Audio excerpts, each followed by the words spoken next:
Samedi dernier, on est le 4 juillet, en regardant la télé, vers 11 heures le matin, je tombe par erreur sur le poste numéro 13, qui est une chaîne où on diffuse la radio.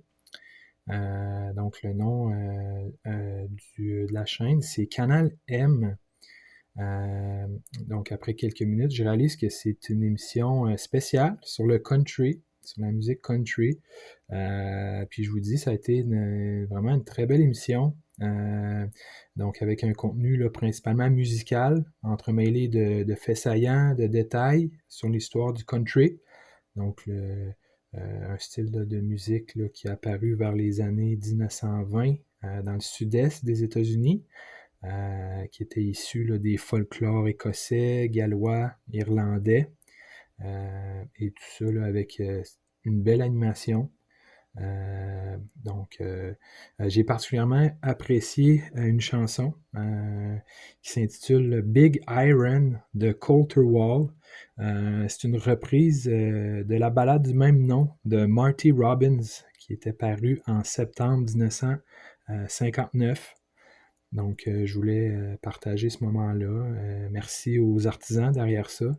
Et ça nous fait des fois réfléchir sur tous ces beaux contenus qui existent, mais qu'on ne peut-être trouvera pas là.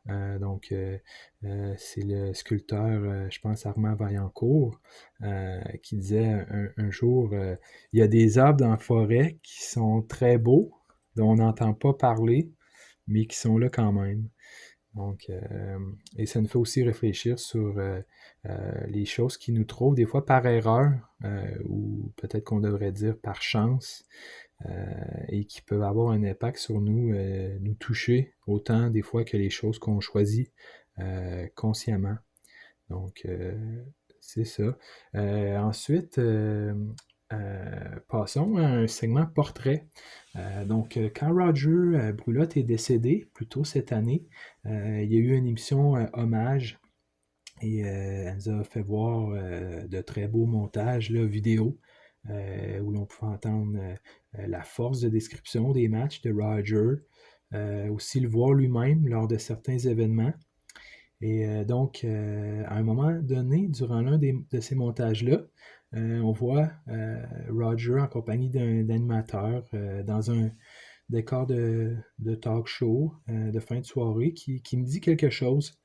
Euh, Puis je me dis, c'est qui déjà cet animateur, ce monsieur que j'ai déjà vu? Et c'était comme si je revoyais quelqu'un que j'avais déjà connu étant plus jeune. Et en recherchant un peu, je réalise, ah, ben oui, Jean-Pierre Coallier. Donc,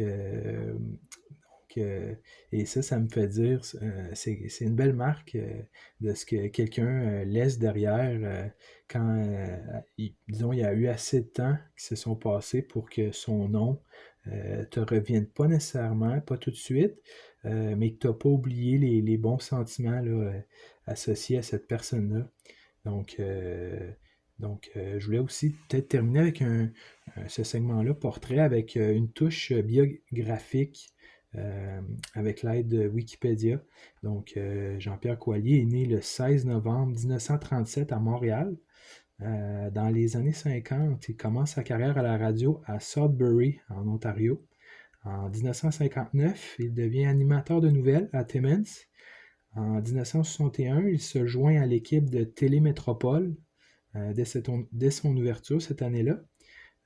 Il anime Métro Matin, la première émission matinale canadienne.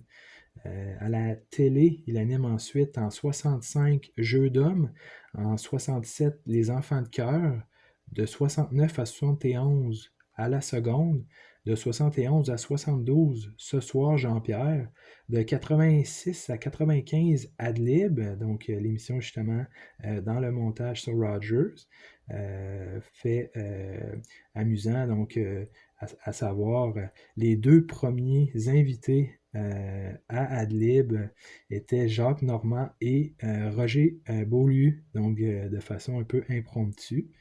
Ensuite de ça, de 96 à 97, les Amuse-Gueules et de 2002 à 2005, le Mec-Adam. Ensuite, du côté radiophonique, voici les étapes importantes de sa carrière.